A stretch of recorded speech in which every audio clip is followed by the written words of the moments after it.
It is the sinister laugh of Jim inaugurating the Jim and Terry show for this podcast. Indeed, there's so much evil in the world. Let's make it a spiritual podcast. Evil is the theme. Evil in the form of the United States and invading countries. And we haven't really talked about Venezuela.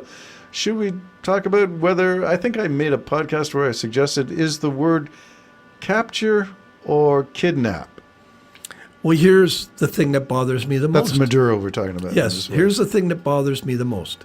Number one, capture or kidnap. They said at first it was to get him. Yes. I can't imagine how many billions that cost. It's the most expensive abduction of a human being in the history of the world. Not counting alien abductions. But... Yeah, well, that's aside from that. Okay. And we're not talking about that. But the thing that bothers me the most is Trump said, and we didn't lose anything. Not one man we didn't lose, but they did. They got slaughtered. We killed them. Yeah. And then he goes on, he has no compassion for the loss. Zero. I do. It'd be like if he attacked Canada. A lot of our soldiers, before they even got out of their bunk, would be killed. They have family. They have friends. Their families would be killed. They showed the buses there in the military bases blown to smithereens in Venezuela. Wow. You know, buses. I'm saying the reason those buses are shot up is people were in those buses and they killed them all. And then you can just go, oh, that's fine, but we lost nobody. We lost nobody. And you don't think it's a wicked world? It's wicked. Yeah, it is a wicked. So all the people he's killed, those hundreds of thousands, he starved to death in Africa out of the suggestion of Elon Musk, who seems to be a white supremacist. And his family is a white supremacist. You're bringing up my favorite term, America. Yeah. Well, no, KKK. But he makes that suggestion because who's going to be starving to death? Yes. It ain't going to be the white people in South Africa. And who are the immigrants that they want to let into the United States? All white. White settlers. Prominent, though. You have to have that gold card. Oh, is that the one that's 5 million or whatever I think it is? something like that. Yeah. You know, it's just so corrupt and weird. The bottom line is, I get passionate about it and watch, but I more observe because you have to keep telling yourself you will go crazy if you're watching the world because it's not a just world. It is not. It is not. I don't. And so you got to watch it and observe it and then count your blessings. Quite frankly. And let your light so shine before men that they may see your good works and give glory. Yes. So keep on doing the good stuff and don't get despair. Don't become. And if you're gonna, don't immobile. watch. Yeah, if you're don't watch because it's everywhere. Yes. Yes. And the division is another thing that's almost supernatural. Okay. Well, let's get back to a couple of things. Let's talk about Venezuela.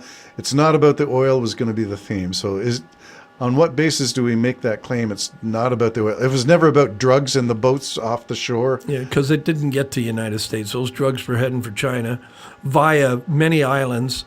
Probably, what's the other island? Panama? No, what's the island down there? Puerto Rico.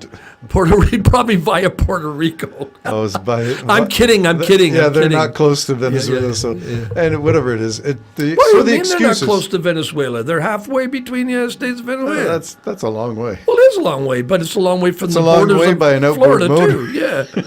Maybe They couldn't do it like those boats, No.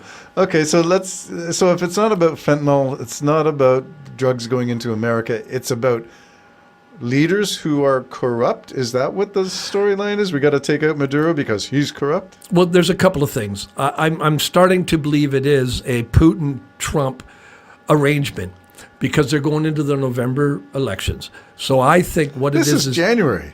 I know. I know, but the idea is to make Trump look like he's tough on Russia when he's not before the election. Well, they attacked the boat. We talked about it before, so we'll put that aside. Yeah. But something's wrong with that whole thing. Chasing that boat halfway across 2 weeks, chasing that boat, and the double which tap? Apparently is empty. So now what have we heard anything? Did they find anything? No. But the same idea is you're going into Venezuela. If Trump thought he was going to take that oil out of the ground for pennies, no, you're not. It's hard crude. It's hard. It needs processing. You need to be You need plants and everything. And big businesses want stability. They don't want to invest billions in something that might not be.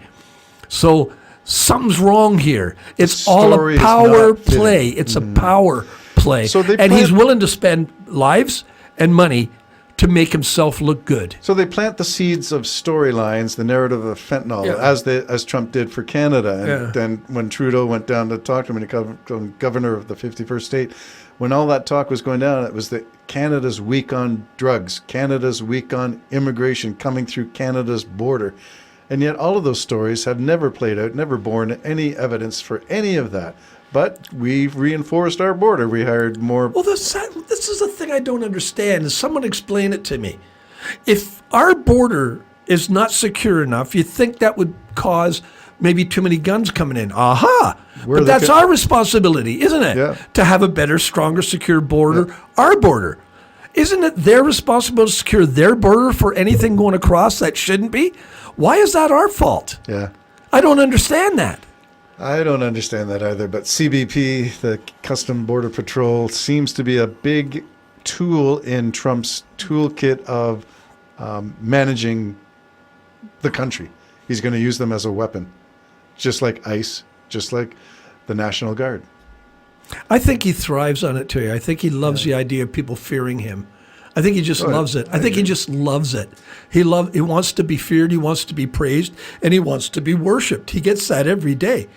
You know, he's always, when he does those, why do you think he does those open cabinets? Whoever did that? Whoever did that? Nobody.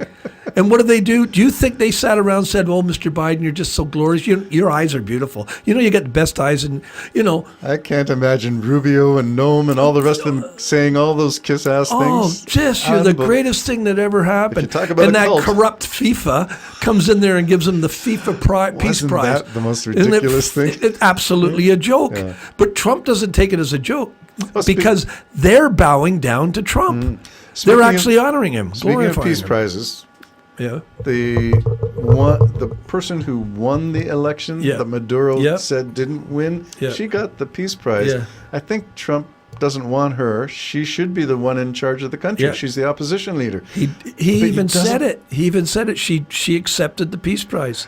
Yes, He said that. and so he doesn't want He her. doesn't- He holds a grudge. Yeah, even though she dedicated it to him. That's ridiculous. That wasn't too. good enough. It would have been better if she had gone to the Oval Office and presented him with the true recipient of the Peace Prize.